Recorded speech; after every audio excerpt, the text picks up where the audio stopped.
Aprender para crescer. Antes crescei na graça e conhecimento de nosso Senhor e Salvador Jesus Cristo. E no quarto trimestre vamos estudar nas lições bíblicas adultos o governo divino em mãos humanas. Comentarista Osiel Gomes. E nas lições bíblicas jovens, poder, cura e salvação. Comentarista Henrique Pesch. A CPAD possui um currículo completo do berçário à fase adulta. Confira: berçário, maternal, jardim de infância, primários, juniores, pré-adolescentes, adolescentes, juvenis, discipulado, ensino bíblico ortodoxo, orientação pedagógica e didática, material de apoio aos professores como pasta de visuais com ilustrações indicadas para complementar as aulas das revistas, livros auxiliares das lições de jovens e adultos, revista Ensinador Cristão, com subsídios e sugestões de novos métodos educacionais criativos e eficazes e muito mais. Preços e condições especiais para igrejas. Adquira agora pelo telefone 0800 021 7373 ou pelo site cpad.com.br. CPAD, a editora da Escola Dominical.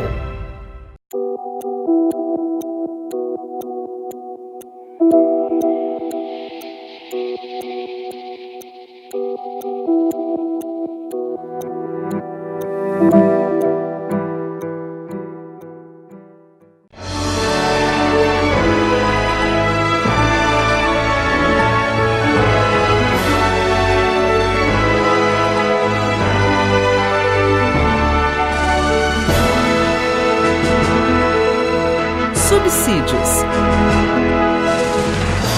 Lições Bíblicas Adultos. Lição 1. Conhecendo os 2 livros de Samuel.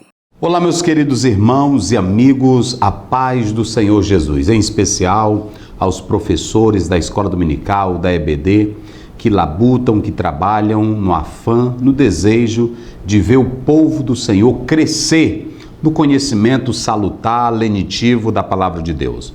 E nós estamos começando mais um trimestre e esse ano nós iremos trabalhar sobre a perspectiva dos 2 livros do Velho Testamento, considerados proféticos, 1 e 2 Samuel, que relatam e tratam a vivência do povo de Deus em meio a conflitos, em meio a vicissitudes, mas enfim, vamos mostrar como Deus trabalhou por meio desses homens. Então nós estamos começando e nós queremos dizer aos irmãos que nós temos aí o nosso livro, O Governo Divino em Mãos Humanas. Na introdução desse livro nós pontuamos que as coisas só se solidificam com uma liderança forte, com homens escolhidos por Deus para estarem à frente do seu trabalho. Quando você lê, por exemplo, lá na carta de Paulo a Tito, do capítulo 1, 5, 6, você vai ver que Paulo pontua, dizendo: por esta razão te deixei em Creta, para colocar as coisas em ordens. Sabemos que Deus é soberano, é Senhor do céu e da terra, mas Ele trabalha com homens.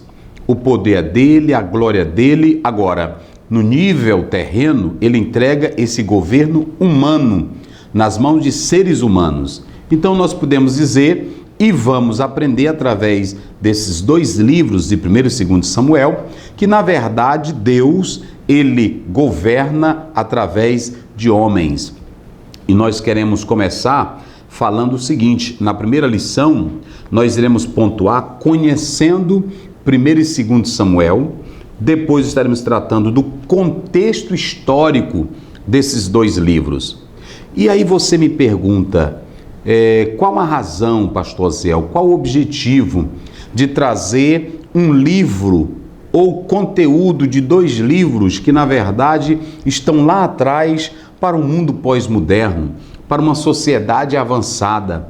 Será se esses 2 livros, eles possuem uma mensagem atual, uma mensagem apropriada para a igreja, para as pessoas? Primeiro, meu querido irmão e irmã e professor da Escola Dominical, saiba que a Bíblia sempre ela tem uma mensagem nova e atual, porque Hebreus 4:12 diz que a palavra de Deus é viva, ela não está presa a uma letra da lei. Na verdade, a palavra de Deus ela é vida e transmite vida. Também precisamos pontuar que quando nós lemos Romanos 15:4, a Bíblia diz que tudo que dantes foi escrito, para o nosso ensino foi escrito, e nós vamos receber a consolação através das Escrituras Sagradas. No demais, acrescentamos também 2 Timóteo 3,16, onde Paulo destaca que toda a Escritura é divinamente inspirada e útil. Então nós não podemos olhar para os livros de 1 e 2 Samuel como obras arcaicas, ultrapassadas, obsoletas, de modo nenhum. Esses dois livros fazem parte do cânon sagrado, fazem parte da palavra de Deus. E nós não precisamos cair na dita linha dos liberais, que buscavam ajustar a mensagem da palavra de Deus para o mundo moderno. Daí adulteravam, acrescentavam alguma coisa. Essa não é a nossa linha. A nossa linha é que a palavra de Deus é a palavra de Deus. O homem pode mudar, os tempos podem mudar, mas a palavra de Deus permanece imutável. Porque Malaquias 3,6 diz que ele é imutável. Então, quero dizer para todos que a Bíblia é a santa, a inerrante palavra de Deus. E nisso nós cremos. Nós desprezamos de imediato as conjecturas que visam deteriorar o conteúdo sagrado da palavra de Deus. Então nós vamos começar por esse lado. Nós vamos começar destacando e pontuando aqui os livros de 1 e 2 Samuel. A primeira coisa que nós vamos analisar é o cenário histórico desses livros. Por que nós precisamos analisar o cenário histórico desses livros? Porque, a princípio, nós vamos entender que nós temos três figuras principais que são os protagonistas dos livros. Nós temos Samuel, nós temos Saul e nós temos Davi. O interessante é que esses homens que vão atuar na obra de Deus são homens falhos, com complexos, com crises psicológicas, são homens que não são perfeitos na sua estrutura humana, no seu perfil, inclusive no seu caráter. E qual é a vantagem, pastor Zéu, de nós estudarmos esses homens que eram falhos, esses homens que não eram perfeitos? É bem verdade que eles não eram perfeitos, mas eles procuravam ajustar-se à vontade de Deus, ao querer de Deus, para que fossem prontamente usados pelo Senhor. Então, quando você lê esse livro bíblico, por exemplo, se você atentar para a figura de Samuel, foi um grande líder, foi um grande homem de Deus, mas teve falha na família. Se você atentar para Saul, vulnerável, cheio de ódio, de inveja, a princípio foi usado por Deus, mas era esse ser humano. E se nós olharmos para Davi, um homem de Deus, mas que cometeu pecados crassos, ele cometeu um crime horrível. Ademais, o próprio Davi era um homem que possuía 22 mulheres. Como é que você vai analisar esses homens, essas figuras humanas, frágeis, pecaminosas, mas que Deus usou? É nesse particular que em 1 Coríntios, capítulo 1, a Bíblia diz claramente que Deus usa as coisas que não são. Isso se trata da misericórdia de Deus. Então perceba que quando você lê 1 e 2 Samuel, você vai entender que Deus trabalha por homens, por pessoas humanas, com as suas fragilidades. É claro, Deus não aceitava o pecado, o fracasso deles, mas quando eles procuravam ajustar-se dentro do querer de Deus, aí sim. É por isso que Paulo diz, tudo que foi escrito para o nosso bem. Aliás, quando nós lemos o Salmo 103:14, a Bíblia diz claramente para nós, o Senhor conhece a nossa estrutura e sabe que somos pó. Qualquer líder, qualquer homem de Deus, deve ser consciente que pode falhar, que pode até pecar, mas quando se volta para Deus com sinceridade, quebrantamento, pode tornar-se um instrumento poderoso nas mãos de Deus. Então o contexto do livro relata essa questão que nós devemos atentar para elas, que Deus usa homens Homens que se arrependem, que se voltam para ele. Observe que Davi vai consolidar o seu reinado quando depende da graça e do poder de Deus. Samuel vai ser um homem de grande estatura, um vulto, porque ele se volta para Deus. A questão não é falhar, a questão não é errar, a questão é quando você procura colocar-se diante de Deus e dizer: eis-me aqui, Senhor, usa-me a mim. Então, nesse contexto é que nós queremos prefaciar esse livro, ou os dois livros, 1º e 2º Samuel. Então vamos começar a partir do título, que na verdade nós temos aí o título de Samuel. É claro que no 2º livro não aparece Samuel, mas por que leva o seu nome? É interessante que, devido à influência desse homem, a grandeza desse homem, ele se torna influente tanto no 1º como no 2º livro. No tocante à autoria de 1 Samuel e 2 Samuel, podemos dizer que existem diversas concepções. Alguns chegam a pontuar que esses livros, como outros, são anônimos. Mas é interessante atentar que o próprio Talmud judaico, baseado em 1 Crônicas 29 e 29, quando pontua sobre Gade, sobre Natã, esses homens escreveram. Para você ter uma ideia, quando você lê 1 Samuel 10, o próprio Samuel escreveu as normas para o rei. Crê-se que, na verdade, os primeiros capítulos, de 1 a 24 de 1 Samuel, quem escreveu foi o próprio Samuel. Já os restantes ficaram a cargo de Natã, de Gade, conforme o próprio texto fala. Então nós podemos analisar nesse texto bíblico de 1 Crônicas, que eu quero ler aqui para os senhores, diz assim: os atos, pois, do rei Davi, assim os primeiros como os últimos, eis que estão escritos nas crônicas de Samuel o vidente, nas crônicas do profeta Natã e nas crônicas de Gade. Então, foram esses três que, segundo alguns estudiosos, eles concluíram o restante do livro de Samuel. Alguns chegam a falar que os dois livros se tratam de uma compilação, mas pontuamos que a tradição judaica ela acreditava dessa maneira. Antes, os livros de Samuel, eles formavam um só livro. Se você até mesmo analisar hoje, usando qualquer texto hebraico, como por exemplo, aqui nós temos essa Bíblia hebraica, vai aparecer assim, Samuel Aleph Bet. Você vê aqui que na tradução seria Samuel A e B. Mas no próprio cânon hebraico, esses dois livros eram só livro. Por quê? Porque a divisão, ela poderia ingerir ou trazer certos conflitos de interpretações. Então nós queremos dizer aqui para você, querido aluno, querido professor, que é importante saber que no cânon judaico esses dois livros eram um só livro. A divisão, a mudança vem com a tradução, a Septuaginta, que aí esses dois livros eles passam a ser chamados de 1º e 2º Reis, que aí os nossos livros 1º e 2º Reis passaram a ser considerados como 3º e 4º Reis. E nós sabemos que desde Daniel Bomberg, século XVI, as Bíblias hebraicas, elas continuaram usando as divisões 1º e 2º Samuel. Mas no cânon hebraico, na verdade, o que se pontuava era só um livro. Então nós estamos falando sobre isso.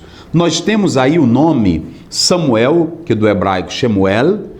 Essa expressão Shemuel, nós podemos analisar que vem da raiz hebraica, chamar, que quer dizer ouvir, quer dizer escutar, perceber. E por fim nós temos El.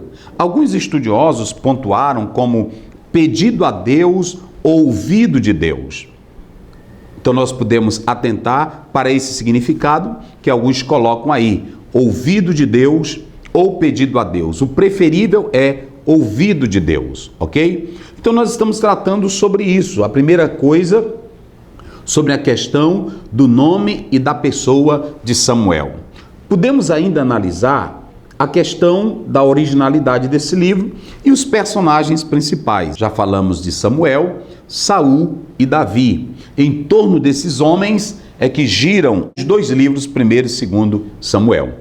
Então, nessa questão do cenário histórico, é bom levar em consideração que nós temos o período aí de 1100 a 970, que na verdade se desenrola todo esse contexto. E quando nós atentamos para esse cenário histórico, nós devemos analisar para as crises que envolviam a nação de Israel. Por exemplo, nós sabemos que nesse cenário, a nação de Israel, ela estava envolvida na idolatria e na imoralidade. Se você lê o livro de Juízes, você já vai ver a anarquia presente. E quando você começa com a leitura de Samuel, você percebe que ainda a situação era catastrófica, horripilante, porque o cenário é descrito com a própria família de Eli em pecado. O interessante é que se você começa essa expressão, por exemplo, você vai ver que no próprio texto hebraico começa com uma conjunção conectiva, que é ir. Essa conjunção ir, que acontece aqui no hebraico, ela deixa claro que tanto Juízes como Samuel estão interligados, ou seja, é uma continuidade da própria história. Então você tem uma nação dominada pela idolatria e pela imoralidade. E é nesse cenário que nós podemos ver que o livro de Samuel começa. Daqui a pouco nós estaremos tratando sobre o contexto bíblico, mas a princípio nós estamos pontuando esse contexto histórico. Eu coloquei aqui que ao ler 1º e 2º Samuel, é preciso entender que tais livros não são apenas registros de informações, relatando fatos e pessoas do passado, mas trata-se da santa palavra de Deus inspirada, abordando a vida humana, a vida de pessoas que com suas falhas puderam descobrir como viver vitoriosamente para Deus. O que é interessante é que quando nós lemos esses dois livros, fale para o seu aluno, querido professor, que quando nós lemos 1º e 2º Samuel, o que nós podemos entender é que esses homens, eles eram falhos, pequenos, mas o Senhor os usou quando eles procuraram viver a vontade de Deus. Portanto, quero pedir a você que medite nisso e que o Senhor nos abençoe para sempre. Amém.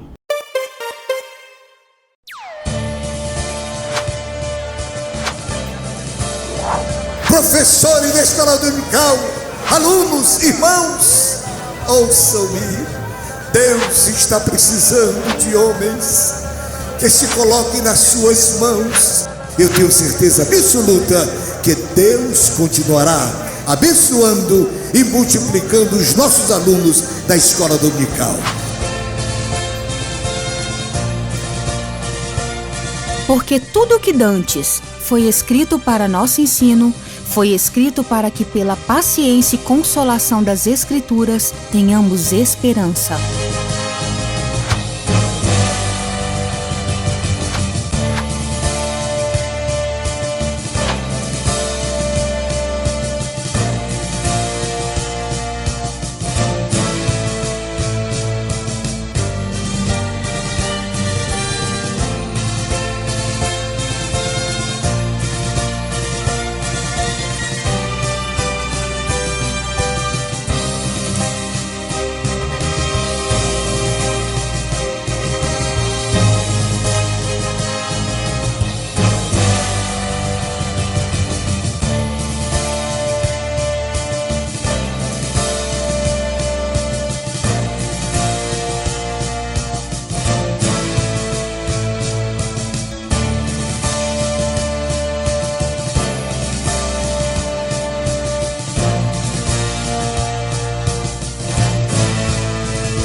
CPAD, a editora da Escola Dominical.